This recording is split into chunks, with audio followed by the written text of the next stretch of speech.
Hey, I know I haven't vlogged or anything in a long time, but this video is about my experience getting my license, because today I got my license.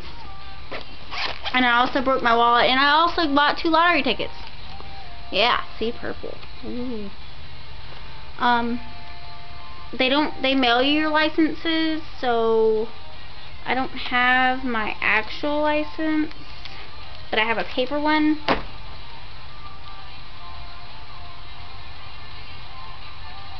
And I'm going to cover up some of this crap, but pretty much, there you go. And before I tell you the story, I'm going to show you this.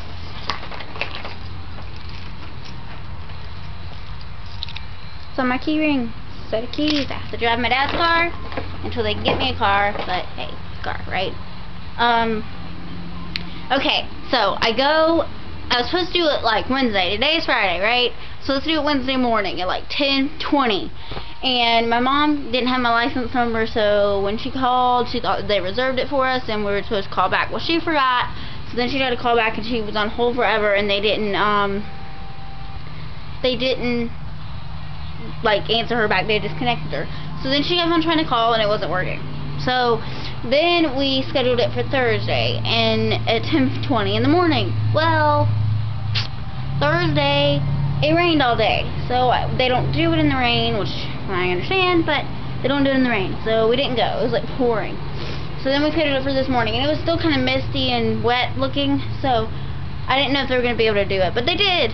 So yeah, but we went anyways. And so we went in and we signed everything, and then we had this whole book, and my mom had to go back and fix stuff in the book because it was something she was supposed to fill out. So she's going through marking and trying to sign stuff because that's what she was supposed to be doing. I'm trying to fill out a form. We get called up there, and then we get up there, and then she tells us that we're supposed to be these numbers for inches. So my mom just starts guessing numbers and writes it down. Right, and so then I'm still trying to fill out the form. Then I hand the form to her because she asked me to do something else.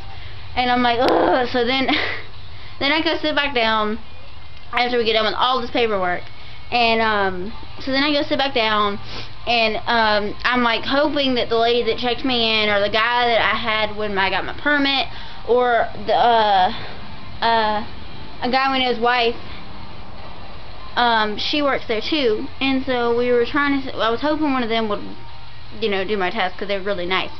Well, I look up, and this guy, this military, he looks like he's from, like, he's like retired military, and he comes out and he just like stands at me and is like, Giles, and I'm like, oh crap.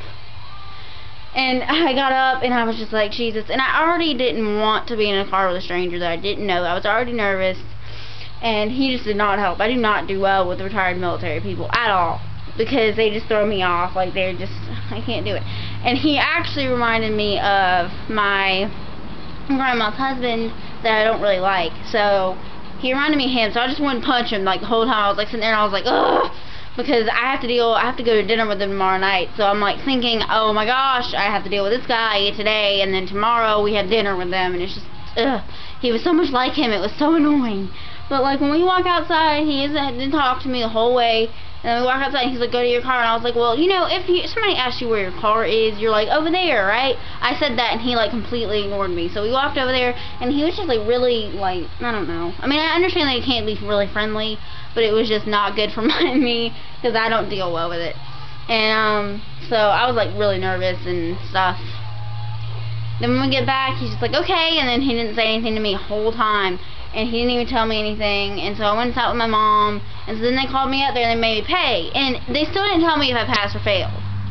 And so I'm sitting there and I'm like, Mom, did I pass? And she was like, well, if you have to pay, you pass. And I was like, okay. So then we also filled out everything to make me a donor, so now I'm an organ donor. And then we gave $1 to like some charity thing, like for children. I don't remember what it was, but we gave it to them. And so like I paid for it, and then they called me up there and they gave me my paper license and my GED stuff back. But I was still like shaking from this guy, because like I was already shaking and he just made it like so much worse.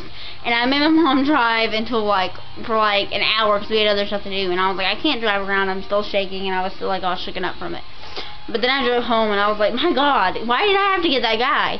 I mean, I'm not saying he was a mean guy, he was just really intimidating, and I don't deal well with intimidating people. Because, yeah. So he was really intimidating to me. So yeah, but that was my experience, and it was ridiculously crazy. And but it was fun. I mean, I'm glad I got it. I have to drive to school Monday, so by myself, because my mom got a job. So we went and got her scrubs, and she's all excited. But have you guys ever had any bad incidents with driving tests? And if you have, leave a comment below, or a video response or whatever, even though you don't really care, but be cool. And make one anyways. Bye.